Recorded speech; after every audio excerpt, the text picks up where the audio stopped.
सो hi everyone, आज मेरे साथ राहुल हैं। राहुल एक फिटनेस कोच हैं और पिछले 15 से 20 सालों से लोगों को ट्रेन कर रहे हैं। He has trend athletes, doctors, students और बहुत सारे लोगों की मोबिलिटी इशू, फ्लेक्सिबिलिटी इशू को चुटकियों में ठीक कर दिया है।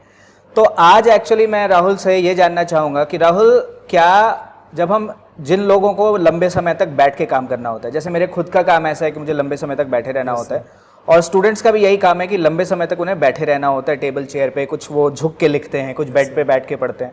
तो क्या इससे कोई हेल्थ इश्यूज भी आ सकते हैं? सर, इससे हेल्थ इश्यूज बिल्कुल आ सकते हैं, क्योंकि सर जनरली हम अपने एक सिटिंग पोस्चर को इतना ज़्यादा ऑक्यूपाइड कर देते हैं, जिससे हम अपने एक मूवमेंट को ज़्यादा रिजिस्ट कर देते हैं। यानी एक मूवमेंट में हम ज़्यादा रहते हैं तो दूसरी वाली मूवमेंट हमारी रिजिस्ट हो जाती है, उससे हमें पेन होना स्टार्ट होता है। जो सिंपल सा एक सर फिनोमिना है, इम्बैलेंस स्टार्ट हो जाता है हमारी बॉडी के अंदर। उसे हमें इंप्रूव करने के लिए हमें कुछ फिटनेस के कुछ ट्रिक्स है, कुछ फिटनेस के वर्कआउट्स है, वो फॉलो करने हैं, इससे आपकी डेली रूटीन भी डिस्टर्ब ना हो, आप अच्छे से पढ़ सकें, आपका फोकस बढ़े, आपकी बॉडी में स्ट्रेंथ रहे। ओके, तो मैं ये जानना चाहूँगा, क्या ये ऐसी एक्सरसाइजेज हैं जिनके लिए बच्चों को जिम ही आना पड़ेगा या घर बैठे भी कर सकते हैं? नो सर, आप घर बैठे भी कर सकते हैं। सर मैं ऑनलाइन सेशन भी देता हूँ आउट ऑफ द कंट्री, या यूएस, कनाडा, और सर मैं ऑस्ट्रेलिया में भी कुछ क्लाइंट्स हैं मेरे, जिनको मैं ट्रेनिंग देता हूँ। वो मेरे पास यहाँ जिम में नहीं आ पाते हैं, तो ऑनलाइन भी हम उसको कर सकते हैं और ऑफलाइन भी सर मैं करता हूँ, आपको पता है। करेक्ट। मैं ये भी बताना चाहूँगा कि राहुल मेरे भी ट्रेनर रहे हैं बहुत सालों से। हालांकि मेरी आदत है कि मैं रेगुलर नहीं रहता, जिसकी वजह से मुझे भी डांट पड़ती है।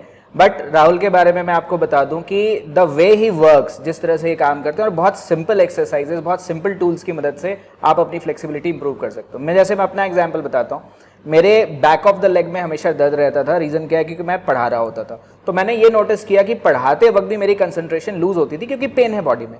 जब से मैंने फ्लेक्सिबिलिटी एक्सरसाइजेस करने शुरू किए, अपने डाइट को करेक्ट किया, I can see the massive change, और मेरी इफिशियंसी बढ़ी है। मैं ज़्यादा लंबे समय तक ईजिली क्लास ले सकता हूँ बिना थके हुए।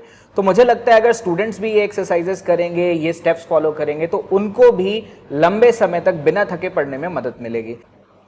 ओके राहुल, तो मैं एक बात ये जानना चाहूँगा कि इन एक्सरसाइजेस के लिए क्या किसी एक्सपेंसिव इक्विपमेंट की भी ज़रूरत पड़ती है? नहीं सर, कुछ भी एक्सपेंसिव इक्विपमेंट नहीं चाहिए। हमें एक छोटा सा मैट चाहिए या दरी चाहिए, जो घर में यूजुअली मिल जाती है, जो हमारे कंफर्ट के हिसाब से हम इसे यूज़ कर सकते हैं। और सर जैसे आपने कहा कि मुझे पढ़ाते हुए इशू आते, क्योंकि ना फिजिकल फिटनेस का हमारा मेंटल हेल्थ पे बहुत इफेक्ट पड़ता है। अगर आप फिजिकली चल नहीं सकते, बैठ नहीं सकते, अगर आपको कुछ ना कुछ इशू आ रहा है, तो आपकी मेंटल हेल्थ ऑटोमेटिकली इफेक्ट करेगी। और बच्चों में बेसिकली मेंटल हेल्थ का बहुत अच्छा होना ज़रूरी है, जो आजकल मैं देख रहा हूँ। क्योंकि ना हम ये एक्सरसाइजिंग घर बैठे करेंगे तो ईजिली आप अपनी मेंटल हेल्थ को भी इंप्रूव कर पाएंगे, अपने फोकस को बढ़ा पाएंगे, और आपको फर्दर आगे इशू नहीं आएगा।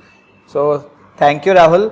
और यही हमारा प्लान है कि हम आपके ओवरऑल डेवलपमेंट के लिए आपकी एकेडमिक्स, आपकी मेंटल हेल्थ, आपकी फिजिकल हेल्थ और आपकी न्यूट्रिशन, सब में ऐसा बैलेंस क्रिएट करेंगे कि आपको पढ़ने में भी मजा आएगा, और जब आउटपुट आप देखेंगे तो आप कहेंगे, yes, my super mentors are really great. Thank you guys.